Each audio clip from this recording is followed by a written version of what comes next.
Dobar dan i dobrodošli u ovaj video. Danas će biti riječ o membrani. Biološka membrana uvijek odvaja ćelije ili organele unutar ćelije od njenog okruženja. Pomoću membrana se mogu čak stvoriti funkcionalne jedinice unutar ćelija. Ćelijske membrane igraju esencijalnu ulogu u razvoju života. Ukoliko ćelije ne bi regulisale svoj metabolizam i ne bi bili u stanju da lokalno razdvoje svoje funkcije, onda ne bi se ćelije mogle udruživati u tkiva niti organe i kao posljedica toga ne bi mogle ni nastati više eukariotske ćelije. Membrana služi kao barijera, ujedno reguliše propust izvjesnih materija zahvaljujući svoje selektivne permeabilnosti. O tom esencijalnom pojmu ćemo kasnije još više govoriti. Postoje organele koje posjeduju duplu membranu. Pri tome unutrašnja membrana djeluje kao da ima bore. Te bore služe za povećanje površine i za odvijanje mnogih esencijalnih funkcija. Kod biljnih i životinjskih ćelija se nalaze dvojne membrane kod jezgre i kod mitohondrija. Biljne ćelije posjeduju hloroplaste koje posjeduju dvije membrane. U mitohondrijama se odvija ćelijsko disanje ili disimilacija. U hloroplastima se odvija fotosinteza. Da bi shvatili kako funkcioniše ćelijska membrana, moramo prvo posmatrati njenu građu. Ćelijske membrane se u prvom redu sastoje iz fosfolipida i proteina. Molekule fosfolipida se generalno sastoje iz dvije jedinice i to glave i repa. Glava je polarna, odnosno hidrofilna, odnosno lipofobna. Rep je hidrofoban, to jeste lipofilan. Ovakva građa fosfolipida je neophodna da se u rastvoru formira membrana.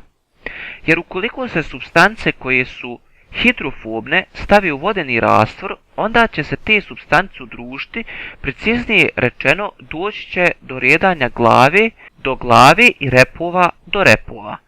Glave pokazuju vani prema vodi pošto su hidrofilne. Na taj način se formira dupli lipidni sloj. Proteini također posjeduju hidrofilne i hidrofobne dijelove u svojoj strukturi. Proteini se ugrađuju u membranu i služe kao transportne molekule. U ovoj čitavoj konstrukciji se proteini i lipidi mogu lateralno pomjerati. Zbog toga su biološke membrane tečne. To je bitno da se molekule mogu pomjerati i da membrana može ispoljavati svoju cjelokupnu funkciju. Pošto se struktura membrane može zamisliti u vidu mozaika, ova struktura se još naziva tečno-mozaični model.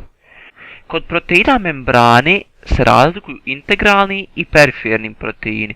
Integralni membranski proteini se nalazi duboko u dvojnoj membrani ili potpuno kroz nju prolazi. Ako prolazi potpuno kroz membranu, onda se nazivaju transmembranski proteini. Periferni proteini se nalaze samo na površini membrane i često su povezani s integralnim proteinima.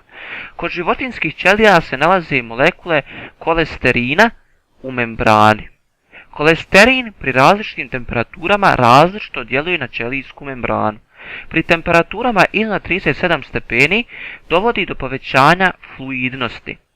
Pri nižim temperaturama inhibira zamrzavanje ćelijske membrane. Kolesterin djeluje kao pufer. Na molekulama fosfolipida se mogu naći pričvršćene molekule šećera. Ukoliko je to slučaj, onda je riječ o glikoproteinima i glikolipidima. Jedna od najvažnijih funkcija membrane je već spomenuta selektivna permeabilnost. Selektivno permeabilna znači da membrana može regulisati materije koje ulaze u ćeliju. To u principu znači da mogu u ćeliju ući samo one materije koje imaju zadovoljavajuću veličinu.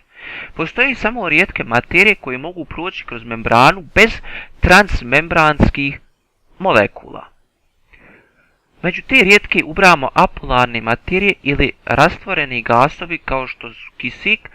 Joni i hidrofilne materije ne mogu direktno proći kroz membranu. Neophodni su kanali kroz koje te materije mogu proći kroz membranu. I tu ulazi u igru transmembranski transportni proteini. Napravimo pregled svih transportnih puteva kroz membranu. Kao prvo razlikujemo pasivni i aktivni transport. Pasivni transport znači da ćeliji nije potrebna energija za transport izvjesnih materija. Sve se odvija zahvaljujući razlike u koncentracijama intracelularnog i ekstracelularnog prostora. Čestice se prirodno kreću u strujama čestica materija. Sve se odvija zahvaljujući razlike u koncentracijama intracelularnog i ekstracelularnog prostora. Čestice se prirodno kreću u strujama čestica.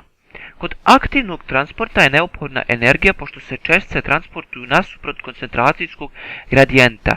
U pasivni transport ubrajamo difuziju, osmozu i olakšanu difuziju. U aktivni transport ubrajamo ionske pumpe i kotransport. Najjednostavniji transport gasova kroz duplju i lipidnu membranu bez transportnih proteina se odvija difuzijom. To je prva mogućnost pasivnog transporta. U prostoru rastvorene čestice teže ravnomjernoj podjeli. Difuzija znači sposobnost čestica da kroz polupropusnu membranu difundiraju. Prilikom difuzije se čestice iz više koncentracije kreću prema području niže koncentracije, sve dok se ne uspostavi ravnoteža. Kao što je već navedeno, ćelija ne mora upotrijebiti energiju za odvijanje difuzije. Primjer za difuziju je razmjena kisika i ugljen dioksida u našim plućima.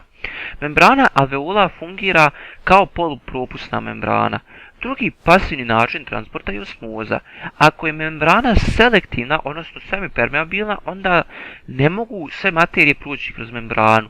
Primjer za to su nabijene molekule ili prevelike molekule poput šećera.